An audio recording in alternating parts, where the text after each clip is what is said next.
Because not a lot of people focus on that, or they don't see it. It benefits everybody. And that's music to my ears. It's going to push you on the right trajectory. More than anything, it's just like peace of mind.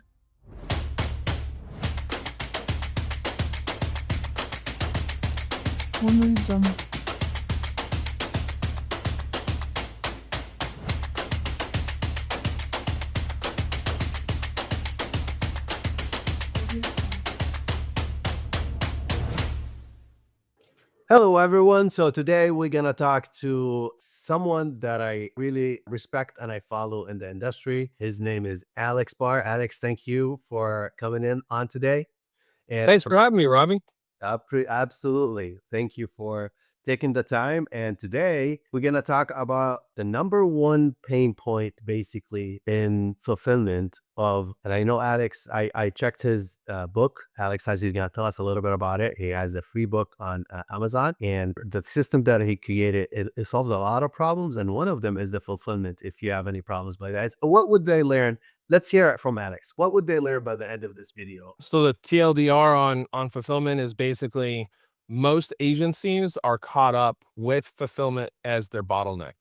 And so the framework that I have in place solves that fulfillment as a bottleneck while also increasing your LTV of your clientele, which is the whole premise of a retainer-based model, without sacrificing the team or margins. So what size of agencies this is for? Like, is it like beginners, mid-size agencies mostly? It benefits everybody, but it's easiest for smaller agencies to implement because it's moving a smaller ship, right? When moving the Titanic takes a little bit more. So if you have a large agency, this is drastically beneficial, but it may take a little bit more to implement just because of workload. That being said, long term, it's going to put you on the right trajectory as opposed to, the struggle bus that a lot of agencies are on, especially when they're larger, with that fulfillment bottleneck and ops bottleneck. So I'm going to share it just real quick. I know you're going to start telling us about it, but I'm just going to share for our audience where they could get the book from. So if you guys could go to SEO Agency Framework.com right here, SEOagencyframework.com, and we have the Amazon book if you're interested to buy the Amazon or get the PDF. And he's going to tell us about the new school group, which is, I am so excited about it. So tell him, is it steps or what can we give our audience about the framework that you were talking about in the book? So the framework's really basic. Essentially, it flips the retainer model on its head because the retainer model resource restricts the agency side of things from getting a result because you want to go ahead and drag it out as long as possible because that's beneficial for you as an agency. But it doesn't align incentives with the client because the client wants results as quickly as possible. So you're constantly playing this teeter-totter situation. And the reality of it is margin's typically the first thing to go, right? And it's like, I'm going to sacrifice margin to keep somebody happy, keep them on a little bit longer. And it's one of those situations where it's not the best for your agency growth and it's not the best for the client. So I kind of flipped it on its head after having a large agency with over 400 clients. It was a nightmare. Don't want to do that again. And so what my solution was like, hey, if I zoom out, what's the best case scenario that aligns both client and agency? And so the TLDR on the book is if you were to go ahead and do a paid diagnostic on the front, you get a clear roadmap of exactly what to be done. That deliverables list then turns into the tasks that need to be done inside of a sprint. And I like to finance that sprint. It's less money out of pocket for the client and it's more money up front for you, which helps from an acquisition perspective to fuel that machine and keep that snowball going. And then the cool thing about that is now the client is getting a bunch of work done over a short period of time with a little bit out of pocket, right? You're able to go ahead and, because you have money up front, get a bunch done up front, right? Get all these quick wins, more testimonials, etc. You're not resource restricted on the ops side of things. And then on the back side, you can go ahead and essentially get to maintenance mode where there is a retainer, but it's strictly just to maintain the lead that you've created. Mm. And the secret sauce to this whole system is keeping it laser focused on a single service and a single geo. And so that way you can go ahead and run through that entire process again and again with the same clientele instead of always having to chase new clients to increase profit margins. So is it, when we say single service, is it like single service for a specific niche? Is it more like I want to get your feedback or your thoughts about niching down and having. So I live in the local service-based world, and so that's where it's written from, but it 100% can be applied in different aspects, right? So if you, for instance, have a beauty brand in Cali, right, and you want to go ahead and do SEO for that, cool. Well, let's go ahead and do SEO for a specific product for targeting specific competitors for specific keywords, right? And so you can take that same principle and apply it outside of just service and geo, but that's where it's written from because that honestly is a majority of SEO agencies. There's a very minute amount of agencies that actually service enterprise and national. Majority of agencies, based on my last 5 years of consulting that I've seen, are primarily local and primarily service based or brick and mortar, which this works perfectly for. And what else? What's the next pain point that you think the framework will help as well as? So the book goes over acquisition on the front end. So I have something called the locus method to help on the acquisition side. Then we go through the diagnostic, the sprint, the PACE campaign. And then in addition to all of those things, so the whole concept here is diving further into the locus method, right? The acquisition, doing the agency intake, and all of this is in more detail in the book. But the goal of this is to make it applicable, right? And so this dives into specifics. This gives you forms. This will give you all of the details around why all those things are, because the book is basically a TLDR of the entire framework. And so this is just diving further in. Eventually, we'll also have software for each of these steps. So it will make it even easier to go ahead and apply it because really the magic comes when you put this in action, right? And so agency intake, a lot of agencies aren't doing proper intake questions. And so they don't filter their clientele. They're like, oh, you have money? We'll take it. I learned how to say no. I learned that the hard way. So Well, it's not even about saying no. It's about having real limitations. A lot of agencies think like, oh, well, I can take on as many clients as possible. But if you got 100 location agency or 100 location client tomorrow, can you really fulfill with that and do a good job?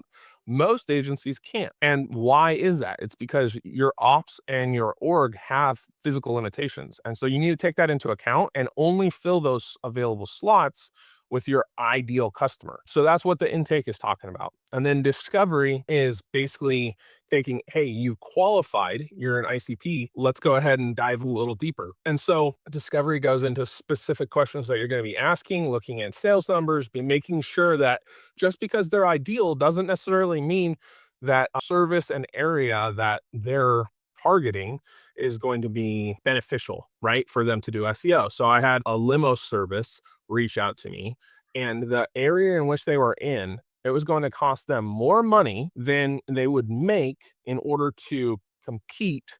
And so I was like, look, we found that through the discovery. And so I didn't bring them on, even though they're ideal clientele, because from a service perspective, if we went through those steps, you can make a couple of bucks, but it's not going to benefit the client. And so making sure that those are always aligned is my big thing. And that's where the discovery takes care of that. I've been doing agency work. Now I don't client work for a while. I did it for over a decade. And what Alex is sharing right here, I wish back there when I started, I have a framework or a blueprint that will help me avoid all the mistakes that I did. What Alex, were you saying? There's a lot of mistakes I went through, which took months. We mentioned it, but it took me months to realize, hey, I need to stop this. I can't say yes because they want a best hotel in New York City or in Manhattan. I'm like, took the job, yeah, prove that I'm gonna, the ranking, but it was a tough competitor area, and we should focus on a different area. But yeah, Well, and why put yourself in a position where you're making it hard for yourself? We want to make sure that it's not only beneficial for you, but for them, right? Because on the long term, right? You want to make sure that, testimonials from them, referrals from them, that they're happy too. And if you're diving in and you're like, I'm gonna give her a go, you're setting yourself up for success. You do have the wireframe or you do have the steps of the SOP to be able to get it and you don't get it, but then something happened, algorithm update, something, then it let you, behind and you end up putting 2, 3 times the time that you should put in that project. And to And that right there is what I mean when it cutting into your margin, because that additional time in order to fulfill on the results that you promised, guess what? That comes out of your pocket, not theirs. We're all in this game to make money, right? And so we want to make as much as possible, not as little as possible. And a lot of agencies are putting them in a position where you're only making a small amount of margin. My personal preference in the digital marketing space, if you're making less than 60% margin, you're doing something wrong. oh, absolutely. Most agencies, 20 to 40% is where a lot of successful agencies live. And so it's very small margin. They follow these numbers and they know these numbers and they look how much are these margins. So you gotta know your numbers. Otherwise you're say, A oh, lot of agencies, they don't know their numbers. yeah, you gotta double to 3 times of whatever at least. For in my end, like I try to, if I'm doing the agency, I'm like to be 3 times the profit because you never know what's gonna happen, project. Well, and the other half of that is churn, right? It's all about retention. Yeah. And so a lot of these guys, if your average retention is 6 months, you're rebuilding your entire agency twice a year. That sounds like a nightmare. And it's like from a churn percentage, those are multiples, not just percentages when you build it out. That's something that a lot of agencies don't look at. So all of these in the classroom, in the school class, I'm looking at it. So then, in each one has the SOP, the basically what you need to do. Or is there Right. videos or only? Yeah, so we're building all of that out right now. So there's going to be there's going to be videos coming here after this holiday. I'm going to be jumping in there and building out all those videos with everybody. And the cool thing is jumping into this now is all of fielding all those questions, and we're going to be doing a bunch of lives as well so that we can go ahead and be like, hey, your specific agency that you have questions on, let's go ahead and see how that applies, because different people with different teams and different focuses, if you're a full service agency versus just an SEO agency versus type of agency, just apply and answering all those questions. I'm an open book, so I'm in there all the time. And so that's what this is all about. That's cool. What's the next one? Diagnose. They go. Oh, the sprint. Which one you talk about? The diagnostic. So the diagnostic is a paid step, and essentially you're dating before you marry your client, right? So that's the whole concept is like, hey, I want to take you on a couple of dates first before I, down on that knee. And that's what the diagnostic is. So if you've gone through, you're like, hey, it looks like we could probably help you, your ideal client. Let's go ahead and do a paid diagnostic and see exactly what needs to happen. This is typically month one work that comes out of that profit margin, right? People sign people up and then they're like, okay, now you got to figure out what's going on. If they do any discovery or any audits at all, right? A majority of audits are typically just a sales tool for agencies. And I look at them strictly as a roadmap. And so I go through all the different types of audits, all the different data, because I'm a kind of a data whore. And so the whole concept with data is the more data you have, the better and more holistic view that you have to work with. The big takeaway here is Google shows their hand by showing you what they're currently rewarding. If you can reverse engineer what's currently being rewarded, then you have a clear roadmap of what the algorithm's looking to reward. And if you meet or exceed that, then you can go ahead and also be rewarded as well. And so that's Okay. kind of the That's entire music premise. to my ears, my friend. That's music to my ears. Let's repeat that part, the reverse engineering what's working on Google on the front end. Because not a lot of people focus on that or they don't see it. No, a lot of agencies play pin the tail on the donkey and they rely on these hacks or these, and that's why they're worried about changes and whatnot, because they're like, okay, well, I got this one thing that's working really well right now. Let's just cash in. And it's like, okay, that's what the algorithm could be rewarding that more heavily during this current algorithm change, but there's a ton of other things too. And there's a bunch of foundational stuff that needs to be in place in order for you to sustain that. And when you start looking at it from a data perspective and you're like, hey, these top three competitors for this very specific thing are doing these things, and I have all these gaps that need to be filled. When you fill those gaps, guess what? You are no longer playing that algorithm roller coaster of up and down, you're able to go ahead and be very, very chill and essentially create a boring agency where you're not worried about those algorithm changes, which I know plagues the industry because they play that roller coaster game. And it's not great for projected profits. It's not great for running a team and constantly expanding and contracting teams. It's stressful as hell. I've been there, I've done that, I've played that game. And that's why this is so much better. And all the data's there for you to access. So it's just, okay, well, do you want to reverse engineer that or not? It solved the problems. Like you created something that solves the problems that you had, and that's been my industry. Like in my tools that I started building scripts to solve my pain points in my agency, and I ended up And then other agencies have those same pain points, and you've been able to help a ton of agencies with your softwares. absolutely, yeah, no, yeah, great. So that's explain the sprint. What's the sprint? The sprint is cool in the fact that it solves your resource allocation issues, right? Like I was saying previously, if I'm a client, I don't care about most of this. Most clients don't, right? They just want the result. And so if I can pay less money out of pocket to get a bigger result, that's beneficial for me as a client. And so that's why I like financing a sprint. A sprint is that entire roadmap that we created during the diagnostic being done as quickly as possible. So if you're getting 2 years worth of work done in 6 weeks, that's possible only because of resource allocation not being restricted, right? You're financing it, so it's a small amount out of pocket for the client, and then you have the full amount from a financial perspective to be able to go ahead and deliver as quickly as possible. And the cool thing about doing that as quickly as possible is you're going to see huge wins really fast and they compound, right? And so what would typically take 30 days just to see if, a couple of links start getting placed and some movement on some content, and then that's all you do. Now you're going to see essentially an avalanche of movement in a very short period of time, and you're going to drastically look different than any other agency. So that helps with client happiness, retention.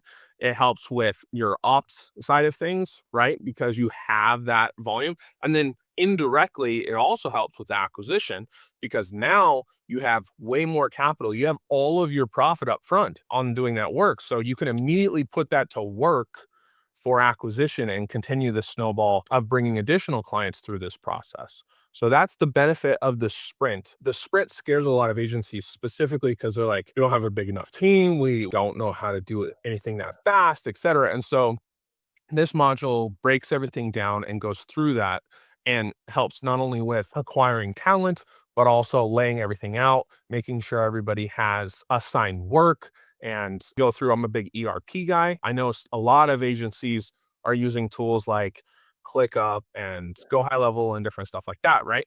And so the problem with a lot of those tools in my mind is it's not all under one roof, right?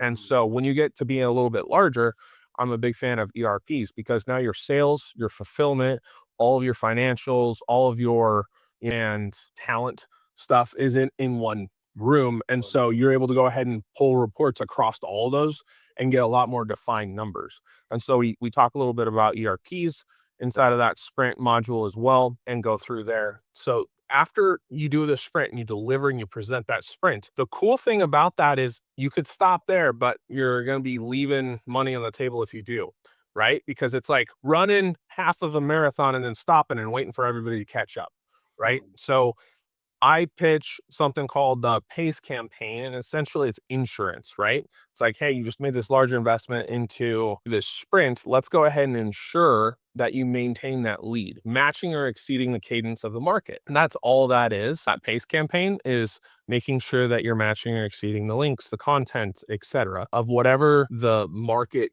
deems. And you've already have all those numbers when you did the diagnostic. You're able to go ahead and come up with that cadence. And so now it's just a matter of implementing that cadence on a monthly basis going forward to maintain that lead that you've created. That is the core of it. And then the next three modules are kind of want to take it to the next level. Oh, okay, the next level.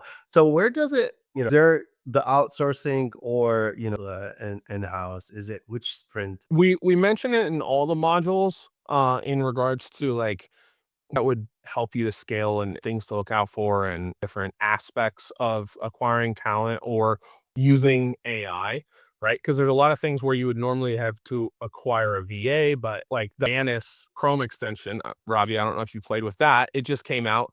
That, because it's using your browser and all of your logins and everything else, it's essentially turns you into a VA, right? And so, like, it running on a VPS right now with multiple windows, right? And so, that's the entire team of VAs right now. And so, going over stuff like that as the AI world continues to progress super fast, we're going to be updating all of that stuff as well. But the sprint is going to be the most manpower heavy aspect. So we talk about hiring talent the most in that section specifically. I like that. Yeah. When you talk about it, I just see it like it would be a very valuable tool because it's very valuable as well. You want to learn it, you want to do it, but sometimes you know that you're working on automating this in a way that would be, I don't want to say stupid simple, but it's stupid simple for the end user to be Well, able to that's say, the oh, goal. yeah. Not the smartest crayon in the box. So Trust me, that's a lot of valuable, and that's solving a lot of pain points. They don't know how to scale. They don't know how to do the fulfillment, or they scale and then they crash after a while, and that's the problem. That's a big problem. Yeah. So you mentioned ERP systems that you use. Any recommendation on something that you use on the ERP system? I'm gonna be honest, like, it doesn't matter a whole lot as to which one you go into. Keep it Zoho is gonna be your best bang for your buck. true. Gonna be the cheapest option that gives you the most flexibility to grow into. And from like a code base perspective, like Odoo's another one that's out there, but I'm not a giant fan of the Indian code base.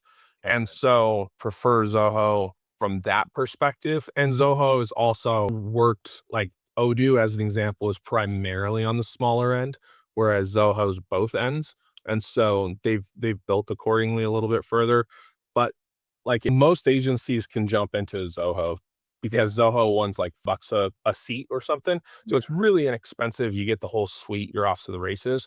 Whereas if you jump into like a NetSuite or a more enterprise level ERP, you're like, okay, it's going to be like a 3-month build, and we're talking about like 6-figure upfront cost with potential 5-figure monthly. It's not doable for, say, the majority of agencies, right? It makes sense for some, but just do what is best for your agency. That I'm not, I'm agnostic as to what software you Yeah. choose. And at the end of the day, if you can pull the reports that need to be pulled outside of an ERP, more power to you. It's just going to be easier inside of an ERP. So even that part isn't like requirement. It's just from a functionality perspective that I look at things. So those last 3 modules, let me blaze through those real quick because it's gonna interest some people, but a majority of people probably aren't going to be at that position yet, but it may be something that's like, right? So I've personally exited over 5 agencies currently, and so the benefit of exiting an agency is you see things very differently going through that sales process. And I've done it a bunch of different ways. I've sold in a bunch of different ways. So I've seen kind of pros and cons of all of them.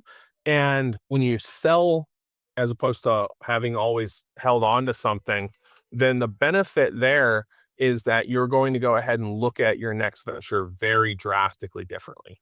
Right.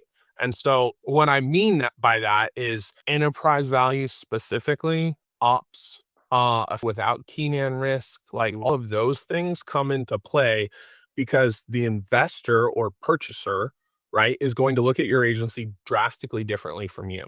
And so the first step that we do is called the freedom step. And it's essentially freeing the founder from the agency and bringing that business owner outside of the agency, because most agency owners are still operating inside of their business. And if you're operating inside the business, you can't work on the business. And so bringing them out of operations, bringing them out of sales, bringing them out of customer service, and being able to then play more of a puppeteer role as opposed to a grunt position is going to be the first step. So that eliminates a majority of your key man risk that you're going to face if you're looking for acquisition. And it also is the first opportunity that a lot of agencies have to take a vacation or to relax, or like the biggest thing that we see is like, hey, I've been working 3 years straight on this agency and I haven't been able to take the family for, Disneyland or whatever. And so being able to have the freedom of like able to step away for a month and still have everything be working without me is massive. So that's what that goes over, is how to position that, how to be comfortable with that, how to set expectations, how to, more than anything, it's just like peace of mind, right? Just giving the agency owner peace of mind that, hey, like, out, because I have put my trust in the process and the people are following the process, I know everything's going to continue. You Right. could take the time, as you mentioned, to work on the business to scale. Like you can't really scale if you're working in the business. Like exactly is not as fast as you're working outside your business on it. And it's like, okay, well, if you have two agency owners, one that's not in the day to day, and one do you think is going to accelerate faster? Of course, the one is not, and Exactly, because they're able to go ahead and spend way more time on things that the other one can't because they're not required by the agency.